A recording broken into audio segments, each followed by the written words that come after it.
How to fix volume increasing or decreasing automatically on Mac.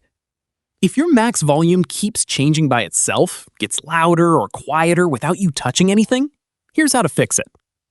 First, click the Apple menu in the top left corner. Next, open System Settings. Click Sound. Under Output, select the correct device you're using, such as your Mac speakers, headphones, or an external speaker. Now, check the output volume and make sure it isn't being changed by an external device. If you're using Bluetooth headphones or speakers, disconnect them and test the volume using your Mac's built-in speakers. Next, check your keyboard.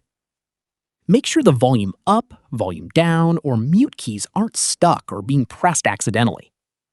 If you're using an external keyboard, mouse, controller, or audio device, disconnect it temporarily and check whether the problem continues. Now, go back to System Settings, select Privacy and Security, then check Accessibility and Input Monitoring. Review apps that have permission to control or interact with your Mac and disable access for apps you don't recognize. If you're using an audio control app or third-party utility, temporarily quit or uninstall it to see if it's causing the volume changes.